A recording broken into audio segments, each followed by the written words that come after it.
Hi guys, welcome sa aking video. Sa video na ito magbibigay tayo ng counting tips sa larong Poofy Land para sa mga katulad kong newbie sa larong ito, at kung gusto ninyo ng ganitong video mag-like, subscribe na at share nyo na rin.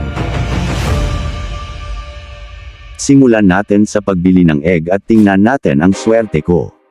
Subukan nating bumili ng isang egg at basagin natin, tingnan natin kung anong bibigay na Poofy.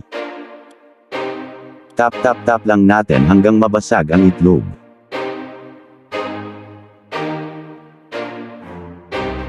Ayun, binigyan tayo na Earth Common. Rarity naman na pwede mong makuha ay Common, Rare at Epic. Mas maganda bumili ng egg kesa pamabili nyo lang ng energy. Kapag bumili kayo ng egg, may 20th energy and rin kasama, at pwede na rin itong gamitin sa PvP. Ang mga Poofy merong 4 na element: Fire, Water, Wind, at Earth. Dito naman sa training ground, dito natin makukuha ang experience na magagamit sa pagpapa-level up ng inyong mga Poofy. Every 4 hours dapat nyo i-claim ang experience dahil di na ito madagdagan sa susunod ng mga oras pag max na. Mapapansin nyo sa may bababahagi may mission. Sa mission ay pwedeng pataasin ang maximum experience per minute kung matatapos ninyo ang isang level. Mas advisable kung 2 o 3 level ang taas ng Poofy ninyo kesa sa level ng mission. Default experience na makuha nyo is 3. If matapos nyo madidagdagan at magiging 6 per minute. Pumunta naman tayo sa status at skill ng ating mga Poofy. Consider din ninyo kung anong type ng Poofy ninyo. Magical type or physical type, then mag-focus kayo sa skill na gusto ninyo dagdagan na skill ng type Poofy nyo, physical or magical.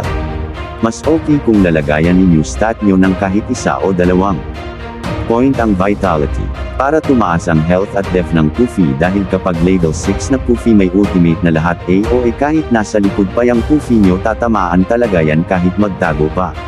Maswerte kapag nakaiwas yung Poofy nyo. Yung natirang points ay focus na sa type ng Poofy nyo, kung magic type, intelligence at strength kung physical. Kau na bahala kung maglagay kayo ng luck at agility. Merong 5 points kada level na pwedeng pang-upgrade ng status. Huwag mag-alala, pwede pa mag-practice sa mission or free energy sa PvP, at kapag di kayo satisfied pwede kayo mag-reset for free ng stat skill ng 1 beses. Ang Earth type ay tank type at mataas ang health, may skill din itong heal at mataas ang buff ng physical def at magic def, kaya maganda ito isama sa lineup. At Water ay magic type na maraming AOE skill at mataas and magical damage.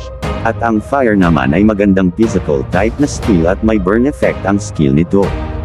Tara, samahan ninyo akong subukan sa PvP sa free lang, para pag natalo di sayang sa energy. Piliin team yung range ng level natin sa matchmaking.